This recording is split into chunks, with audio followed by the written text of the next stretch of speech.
நியூசிலாந்தோட ஒட்டுமொத்த நம்பிக்கையும் T20 world cup இந்தியாவில் விளையாடுறதுக்கு முன்னாடி உடைஞ்சு போயிருக்கும். இதுக்கான காரணம் என்ன தெரியுமா?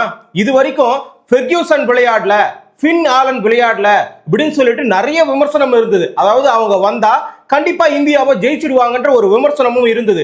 ஆனா இப்பொழுது எல்லா பிளேயர்களுமே விளையாடிட்டாங்க. அதாவது T20 வேர்ல்டு கப் ஸ்குவாட்ல விளையாடக்கூடிய அத்தனை பிளேயர்களுமே நியூசிலாந்தை சார்ந்தவர்கள் எல்லாருமே விளையாடியாச்சு. யார் இருந்தோ இந்த இடத்துல இந்தியாவை கட்டுப்படுத்த முடியல. அதுலயும் இந்திய மண்ணில இந்திய பேட்ஸ்மேன்களை கட்டுப்படுத்த முடியல. இந்தியாவோட பலம் என்ன தெரியுமா? ஒரு விக்கெட்டோ 2 விக்கெட்டோ விழுந்துருச்சுன்னா பயத்தை காட்டவே மாட்டாங்க. பயத்தை காட்டிக்கிட்டு தடவையும் ஆட மாட்டாங்க. என்ன நடந்தாலும் பரவாயில்ல, ஆடணும், அதிரடியா ஆடணும். அடக்கலாம்னு ஒருத்தன் நம்மள நினைக்கிறானா அவனை அடக்கம் செய்யணும். அந்த அளவுக்கு அதிரடியா ஆடணும். இது மட்டும்தான் இலக்குன்ற மாதிரி எதிரணியில இருக்கக்கூடிய பவுலர்கள் அத்தனை பேருமே பயந்து வீசுற அளவுக்கு நாலாபுரமும் சுத்தி சுத்தி அடிக்கிறாங்க. திருவனந்தபுரத்தை பொறுத்த வரைக்கும் எதிரடியா இருந்தாலும் சரி, அதாவது நியூசிலாந்து அணியாக இருந்தாலும் சரி, சுத்தி உட்கார்ந்து இருக்கிற ஆடியன்ஸா இருந்தாலும் சரி, இந்திய டீம்மேட்ஸா இருந்தாலும் சரி, எல்லாருடைய எதிர்பார்ப்பு யார் மேல இருந்ததுன்னா சஞ்சு சாம்சன் மேல மட்டும்தான் இருந்தது. அவர் சதம் அடிக்கணும், அப்படி இல்லையா அதிரடியா ஆடணும், அவருடைய வாய்ப்பை தக்க வைக்கணும். இதை மட்டும்தான் எதிர்பார்ப்போட எல்லா ஆடியன்ஸுமே களத்துக்கு வந்திருக்கிறாங்க. ஏன் அவருக்கு போட்டியாளரா தற்பொழுது நினைக்கக்கூடிய இஷான் கிஷன் போட்டி ஆரம்பிக்கிறதுக்கு முன்னாடியே ஒரு வார்த்தை சொல்லி இருந்தாரு. இந்த முறை சஞ்சு சாம்சன் அதிரடியா ஆடணும், அவர் ஆடுறதுதான் ஒட்டுமொத்த டீமுக்கான விருப்பம்னு சொல்லி இருந்தாரு. ஆனா இந்த மேட்ச்லயும் 6 பாலுக்கு 6 ரன்ன்ற ஒற்றை இலக்க ரன் அடிச்சு மீண்டும் எல்லா ரசிகர்களையும் ஏமாற்றி இருக்கிறாரு. தன்னுடைய வாய்ப்பை கேள்விக்குறியாக்கி இருக்கிறாரு. என்னதான் சஞ்சு சாம்சன் அவுட் ஆயிட்ட பிறகு கிரவுண்ட் முழுக்க சைலண்டா இருந்தாலும் இஷான் கிஷன் ஆடின விதம் இந்த இடத்துல எல்லா ஆடியன்ஸையுமே புத்துணர்ச்சியில வச்சிருந்தது. 10 சிக்ஸ் சாதாரணமா இல்ல. ஃபர்ஸ்ட் ஹாஃப்ல 23 சிக்ஸ் அடிச்சாங்க இந்திய அணி. ஏன்னா 272ல டார்கெட். அந்த 272 டார்கெட்ல 10 சிக்ஸ் தனித்துவமா இஷான் கிஷன் மட்டும் அடிச்சிருந்தாரு. ஒரு சதத்தை வேற, அதாவது தன்னுடைய முதல் சதத்தை பதிய வச்சிருந்தாரு. ஆக மொத்தம் ஆடியன்ஸை என்கேஜிங்கா வச்சிருந்தாரு. பத்தாவதற்கு பாண்டியாவும் சரி, சூரியகுமார் யாதவும் சரி பதம் பார்த்திருந்தாங்க நியூசிலாந்து பவுலர்களை. 5வது T20 போட்டி கேரளாவில் திருவனந்தபுரத்துல தான் நடக்குது. டாஸை வின் பண்ணது இந்திய அணியினுடைய கேப்டன் சூரியகுமார் யாதவ்.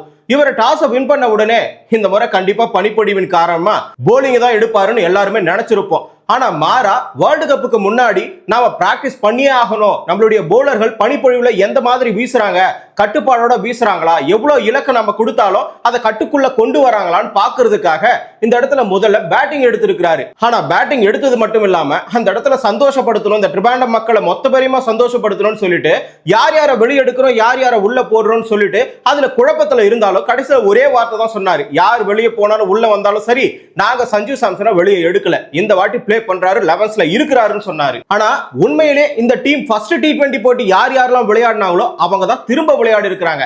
அக்ஷர் பட்டேல், வருண் சக்கரவர்த்தியும் உள்ள வந்திருக்கிறாங்க. குல்தீப் யாதவும் பிஷ்னோயும் வெளியே போயிருக்கிறாங்க. அடுத்ததா பேசிய மிச்சல் சாண்டனர், இந்த போட்டியில 4 மாற்றத்தை பண்ணி இருக்கிறோம். ஃபெர்கியூசனோ அதே மாதிரி ஃபின் ஆலனோ திரும்ப வந்திருக்கிறாங்க. அதுவும் இல்லாம இந்த போட்டியில செகண்ட் ஹாஃப்ல அதிகமா பனிப்பொழிவு இருக்காது, இருந்தாலும் நாங்க கட்டுக்குள்ள வீசுறோம்னு ஒரு நம்பிக்கையோட களத்துக்குள்ளார வந்தாங்க. என்று இல்லாததால முதல் ஓவர் கையில எடுத்ததுக்கு யாருன்னு பாத்தீங்கன்னா டஃபி தான் எடுத்தாரு. மேட் ஹென்றி என்னதான் ஃபர்ஸ்ட் பாலே 6 கொடுத்தாலும் அடுத்த மேட்ச்ல ஃபர்ஸ்ட் பாலே விக்கெட்டையும் எடுத்திருக்கிறாரு. ஆனா டஃபி வீசின முதல் ஓவர்ல 2 பால் டாட் வச்சாரு.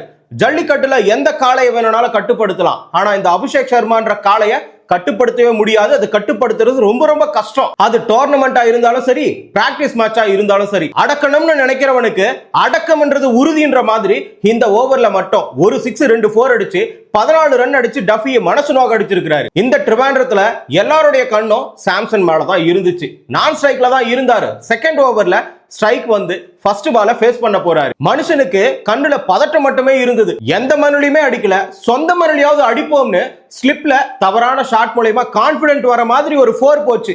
உடனே ஸ்ட்ரைக்கை தூக்கி அபிஷேக் சர்மா கிட்ட கொடுத்துட்டு அவர் ஆடுறதை எதிரில நின்று வேடிக்கை பார்த்தாரு.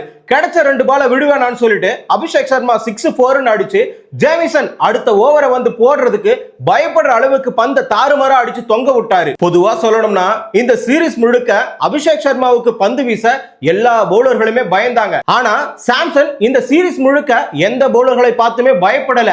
அவரு ரன் அடிச்சு ப்ரூவ் பண்ணணும், தான் இடத்தை தக்க வைக்கணும்னு பயத்துல இருந்ததை எல்லா பவுலர்களும் பார்த்துட்டாங்க.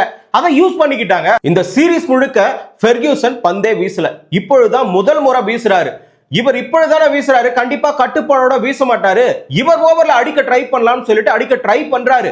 மிட் ஆஃப் மேல தூக்கி அடிக்க வேண்டியத அவர் ஃபாஸ்ட் பவுலிங், அதாவது அது வரைக்கும் 140 தான் போட்டிருந்தாரு, அந்த பால் பர்டிகுலரா 145 போட்ட உடனே தேர்ட் மேன்ல டைரக்டா கேட்சா மாறி போச்சு. 6 பாலுக்கு 6 ரன் அடிச்சு எல்லா ரசிகர்களுக்கும் ஏமாற்றத்தை கொடுத்துட்டாரு. அதாவது ட்ரிவாண்ட்ரம் கிரவுண்டே சைலண்ட் ஆகிருச்சு. ஒரு ஊக்கு விழுந்தா கூட அந்த சத்தம் கேட்கும், அந்த அளவுக்கு எல்லாருமே சைலண்ட் ஆகிட்டாங்க, கையும் தட்டுறாங்க. என்ன பண்றது, நம்ம ஸ்டேட் பிளேயர் ஆச்சே, நாம தானே கை கொடுக்கணும்னு எல்லாருமே பெருந்தன்மையா கை தட்டுறாங்க. ஆனா மூத்த சுழற்பந்து வீச்சாளர் சஹல் ஒரு விமர்சனம் வச்சாரு. யார கார்னர் பண்ணி? சஞ்சு சாம்சனை கார்னர் பண்ணி.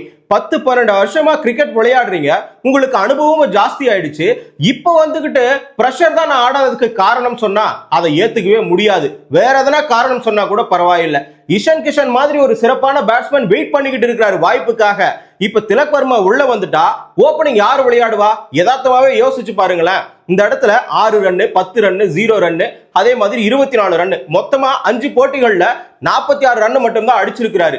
இன்னொரு பக்கம் முதல் சதத்தையே பதிவு செஞ்சிருக்காரு இஷான் கிஷன். இப்ப யாருக்கு வாய்ப்பு கொடுக்கிறது?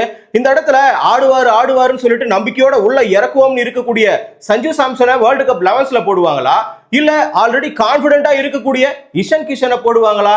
இது யாருக்கு எந்த பக்கம் சாதகமா நடக்கும்னே தெரியல. சஹால் என்ன சொல்லியிருக்கிறார்னா, பர்ஃபார்மன்ஸ்ல சரியா இருக்கக்கூடிய இந்த இடத்துல இஷான் கிஷனை தான் போடணும் அப்படின்னு சொல்லிட்டு டீம் மேனேஜ்மெண்ட்டுக்கு அட்வைஸ் கொடுத்திருக்காரு. இர்ஃபான் பதான் யதார்த்தத்தை புரிஞ்சுக்கோங்க. சஞ்சு சாம்சனை நிறைய இடத்துல ஏமாத்தி இருக்கிறாங்க. 5வது இடத்துல 6வது இடத்துக்கு தள்ளி போட்டு நிறைய பேருக்கு கேப்டனா இருந்து வாய்ப்பு கொடுத்து எக்கச்சக்கமான ஏமாற்றத்தை கொடுத்திருக்காங்க. ஆனா இப்ப அவருக்கு கிடைச்ச வாய்ப்பு 5 வாய்ப்பு, அந்த 5 வாய்ப்பையுமே தவற விட்டு இருக்கிறாரு. இதுக்கு மேல யார் வாய்ப்பு கொடுப்பா? சிறப்பா விளையாடுற ஒரு நபரை வச்சுதான் வேர்ல்டு கப் அடிக்கணும்னு நினைப்பாங்க டீம்மேட்ஸ். ஆனா சஞ்சு சாம்சன் சூரியகுமார் யாதவ் மாதிரி விளையாடி இருக்கணும். இந்த சீரிஸ் முழுக்க அவர் கிட்டத்தட்ட ஒரு 15 பால் 10 பாலுக்கு மேல தடவி ஆடி டிஃபெண்ட் பண்ணி சிங்கிள் அடிச்சு அதுக்கப்புறமா தான் அதிரடியாவே ஆடி இருக்கிறாரு. அது மாதிரி தொடக்கத்துல இருந்தே அபிஷேக் சர்மா மாதிரி அதிரடியா ஆட ட்ரை பண்ணாம இந்த இடத்துல சிங்கிள் ஆடி இருந்தா கண்டிப்பா அவருடைய இடம் நிலைச்சிருக்கும், அவரும் ஸ்கோர் பண்ணி இருப்பாரு. இன்னொரு பக்கம் அதிரடியா ஆடிக்கிட்டு இருந்த அபிஷேக் சர்மா யாருக்குமே கட்டுப்படல. ஃபெர்கியூசன்னா போட்டோம், யாருன்னா போடட்டும், 6-4 அடிச்சாரு. ஆனா அதே ஃபெர்கியூசன் கம்பேக் கொடுத்தாரு. அதாவது சஞ்சு சாம்சனுக்கு வேரியேஷனான பந்துகளை வீசினார்ல, அதே மாதிரி 140 வீசிட்டு சடனா 145 வீசின உடனே அந்த பாலை கணிக்க முடியாம ஆஃப்ல ஃப்ரீயா சுத்தினவரு அசால்ட்டா போல்ட் ஆகிட்டு வெளியே போயிட்டாரு. 16 பாலுக்கு 30 ரன் மட்டும் தான் அடிச்சாரு.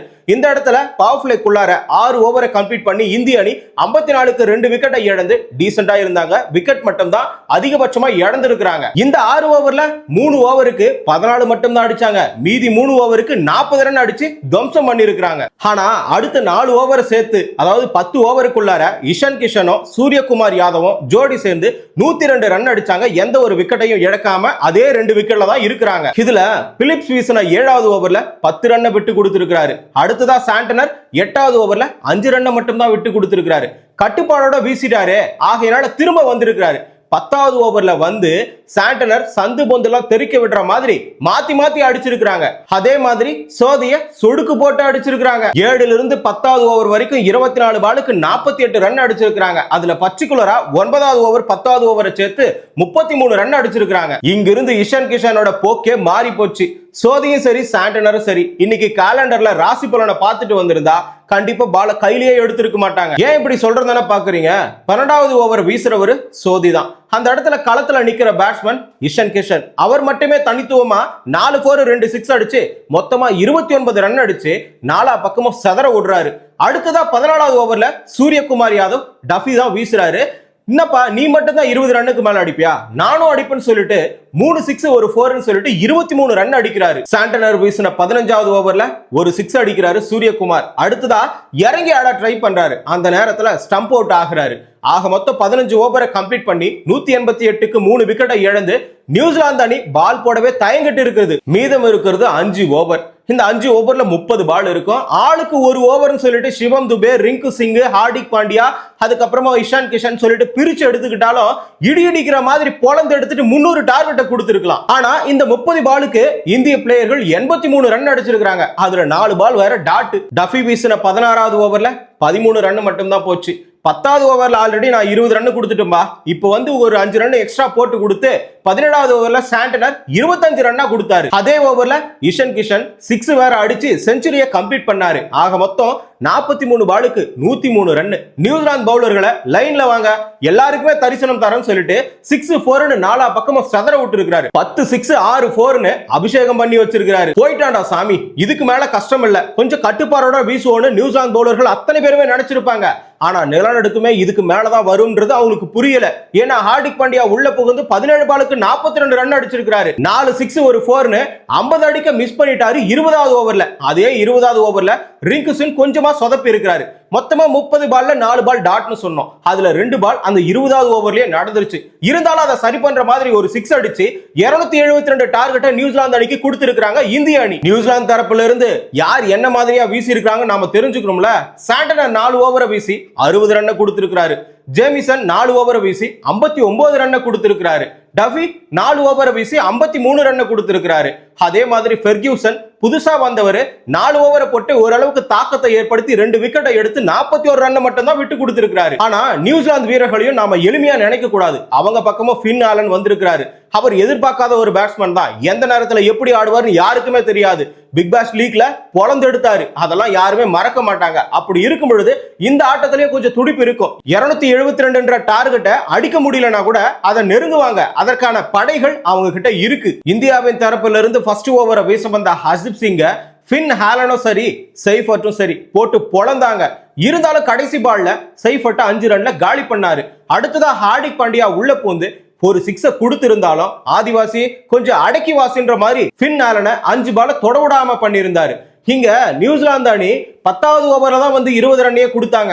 ஆனா இந்தியாவின் தரப்புல இருந்து ஹர்தீப் சிங் நான் 3வது ஓவர்லயே உங்களுக்கு விட்டு கொடுக்குறேன்னு சொல்லிட்டு மனுஷன் 4 4 ஒரு 6ன்னு விட்டு கொடுத்து ஃபின் ஆலன் ஹர்தீப் சிங்க பின்னி எடுத்திருக்காரு. அகைன் 4th ஓவர்ல ஹார்திக் பாண்டியா வந்து 10 ரன் மட்டும் தான் கொடுத்தாரு. வழக்கம் போல பும்ராவும் வருண் சக்கரவர்த்தி ஆளுக்கு ஒரு ஓவரை பவர் பிளேக்குள்ளார வீசி ஆக மொத்தம் 79க்கு ஒரு விக்கெட்டை மட்டும் தான் இழந்திருந்தாங்க.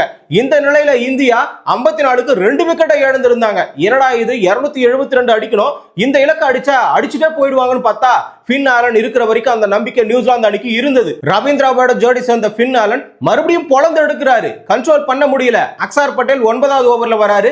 ஃபர்ஸ்ட் பாலே இறங்கி ஆட ட்ரை பண்ணி ஆனா இஷன் கிஷன் ஸ்டம்ப் அவுட் பண்ண மிஸ் பண்ணிட்டாரு. அது பண்ணி இருந்தா பிரச்சனையே இருந்திருக்காது. ஆனா அந்த ஓவர்லயே ஃபின் ஆலன் விக்கெட் எடுத்திருக்காரு. 30 பாலுக்கு 80 அடிச்சு மரண பயத்தை காட்டி இருக்கிறாரு இந்திய பவுலர்களுக்கு. இவர் தொடர்ந்து இருந்திருந்தா அணியினுடைய அந்த டார்கெட்டை கொஞ்சமா நெருங்கி இருப்பாரு. சரிப்பா, இதுக்கு மேல ஒரு விக்கெட் எடுத்தா கூட மேட்ச் முடிஞ்சு போயிடுன்னு சூரியகுமார் யாதவ் நினைச்சிருப்பாரு போல. அந்த திட்டத்தை தீட்டுறதுக்காக 10வது ஓவர்லயே பும்ராவை வர வச்சிருக்காரு. ஆனா பும்ராவால விக்கெட் எடுக்க முடியல. 14 ரன் விட்டு கொடுத்திருக்காரு. மொத்தமா 10 ஓவருக்கு 102க்கு 2 விக்கெட்டை மட்டும் தான் இழந்திருந்தாங்க இந்திய அணி. ஆனா இந்த இடத்துல நியூசிலாந்து அணி 131க்கு 2 விக்கெட்டை இழந்திருக்காங்க. அக்ஷர் பட்டேல் திரும்ப வந்து பிலிப்ஸை காலி பண்றாரு. இங்கேயே எல்லா ஆட்டமும் முடிஞ்சு போச்சு. இப்ப ரவீந்திரா களத்துக்குள்ளார இருக்கிறாரு. ஏன்னா சாண்டனர்ன்ற ஒரு பிளேயரே வந்துட்டாரு. அவர் ஒரு ஆல்ரவுண்டர். அவரால் வந்து 20 ஸ்ட்ரைக் ரேட், அதாவது 200 ஸ்ட்ரைக் ரேட்ல எல்லாம் விளையாட முடியாது. அப்படி இருக்கும் பொழுது மேட்ச் முடிஞ்சு போச்சுதான். ஆனா சூரியகுமார் யாதவோட திட்டம் என்ன? ஹால் அவுட் பண்ணணும். அதுக்காக ஹர்தீப் சிங்க திரும்ப வராரு. 40 ரன் 2 ஓவருக்கு கொடுத்துட்டு விட்டதை நான் பிடிக்கிறேன்னு சொல்லிட்டு திரும்ப வந்து இந்த இடத்துல ஒரே ஓவர்ல ரவீந்திராவையும் காலி பண்ணிருக்காரு. அதே மாதிரி சாண்டனரையும் கொடி நாட்டை வச்சு வெளியே அனுப்பி இருக்கிறாரு. இதோட மேட்சை முடிச்சுட்டு போயிடலான்னு சூரியகுமார் யாதவ் திட்டம் போட்டு இருப்பாரு. அதனாலதான் 14வது ஓவர்ல பும்ராவை வர வச்சாரு. வந்ததும் மனுஷன் யாக்கர் தான் வீசினாரு. ஆனா விக்கெட்லாம் கிடைக்கலங்க. அந்த ஓவர்ல மட்டுமே ஜேக்கப் 22 ரன் அடிச்சிருக்காரு. எங்க வாத்தியார் ஓவர்லயே அடிக்கிறியான்னு சொல்லிட்டு வருண் சக்கரவர்த்தி இறங்கி வந்து அவருடைய விக்கெட்டையும் எடுத்து அனுப்பினாரு. ஆக மொத்தம் 15 ஓவருக்கு 171க்கு 6 விக்கெட்டை இழந்திருந்தது நியூசிலாந்து அணி. இப்ப டார்கெட் என்ன இந்தியாவுக்கு? விக்கெட் எடுக்கணும், ஆல் அவுட் எடுக்கணும். ஆல்ரெடி வீசின ஓவர்ல ஹர்தீப் சிங் 2 விக்கெட்டை எடுத்து வச்சிருக்காரு. அதே கான்பிடென்ட்டோட வீசினா கண்டிப்பா இந்த முறையை விக்கெட் எடுப்பாருன்னு நினைச்ச சூரியகுமார் யாதவ் அவர்கிட்டயே ஓவரை கொடுக்கிறாரு. ஜேமிசன்ல முதல்ல காலி பண்றாரு. அடுத்ததா எங்கோ போன மாரியாத்தா ஏமாட வந்த ஏராத்தான்ற மாதிரி மிச்சல் எங்கோ போன பால தட்டி ஸ்டம்புக்கு அடிச்சிருக்கிறாரு. அகைன் அக்ஷர் பட்டேல் 17வது ஓவரை வீசுறாரு. இங்கேயும் இஷன் கிஷன் ஏமாற்றத்தை கொடுக்கிறாரு. Stump out miss, catch miss, யாரையுமே நம்ப போறது இல்லடா. கடைசி பால்ல ஃபெர்கியூசன் இவரே போல்ட் எடுத்துட்டாரு. 17 ஓவர் கம்ப்ளீட். 191க்கு 9 விக்கெட்டை இழந்துட்டாங்க. ஒரு விக்கெட் மட்டும் தான் எடுக்கணும். இங்க பும்ரா கிட்ட கொடுக்குறாங்க. எப்படியும் ஒரு விக்கெட் தானே, அழகா யார்கர் வச்சு போல்ட் எடுத்துட்டு போயிடுவாருன்னு. ஆனா யார்கர் தான் 6 பாலுமே வைக்கிறாரு. அவரால் விக்கெட் எடுக்க முடியல. சரி, புதுசா ட்ரை பண்ணுவோன்னு அபிஷேக் சர்மா கிட்ட பால கொடுக்குறாங்க. அவராலையும் விக்கெட் எடுக்க முடியல. 20வது ஓவரினுடைய 4வது பால்ல ரிங்கு சிங் தான் விக்கெட் எடுக்கிறாரு. ஆக மொத்தம் 20வது ஓவரினுடைய 4வது பந்துல 225 ரன்களை அடிச்சு 46 ரன்கள் வித்தியாசத்துல இந்திய அணி ஜெயிக்கிறாங்க. நியூசிலாந்து அணி 10 விக்கெட்டை இழக்கிறாங்க. இதுல ஹர்ஷிப் சிங் 4 ஓவர் வீசி 51 ரன்னை விட்டு கொடுத்து அதுல 2 ஓவருக்கே 40 கொடுத்துட்டாரு. அடுத்த 2 ஓவருக்கு 4 விக்கெட்டை எடுத்து பிளஸ் 2 ஓவர்ல 1 விக்கெட்டை முதலே எடுத்து வச்சிருந்தார்ல, மொத்தமா 5 விக்கெட் எடுக்கிறாரு. இதுல திருப்பு முனையோட வீசினது அக்சார் பட்டேல். மனுஷன் உள்ள வந்தா பேட்டிங்கோ ஃபீல்டிங்கோ இல்ல போலிங் எதையாச்சும் ஒண்ணுல தாக்கத்தை ஏற்படுத்துறதுனாலதான் வைஸ் கேப்டனாவே எடுத்து வச்சிருக்காங்க. 4 ஓவர் வீசி 33 ரன்னை விட்டு கொடுத்து 3 விக்கெட்டை எடுத்திருக்கிறாரு. வருண் சக்கரவர்த்தி 4 ஓவர் வீசி 38 ரன்னை விட்டு கொடுத்திருக்கிறாரு. பும்ரா 4 ஓவர் வீசி 58 ரன்னை விட்டு கொடுத்திருக்கிறாரு. நியூசிலாந்துக்கு எதிராக இந்திய அணி 4-1 சொல்லிட்டு சீரிஸை ஜெயிச்சிட்டாங்க. இனி வரக்கூடிய T20 வேர்ல்டு கப்ல இதே மாதிரியான ஆட்டங்களை ஆடி வேர்ல்டு கப்பை ஜெயிப்பாங்களான்னு சொல்லிட்டு நீங்க கமெண்ட்ல சொல்லுங்க. கிரிக்கெட் நிகழ்வுகளை தொடர்ந்து தெரிஞ்சுக்கணுமா? தமிழரசன் பாரிவாளர் சேனலை சப்ஸ்கிரைப் பண்ணிக்கோங்க.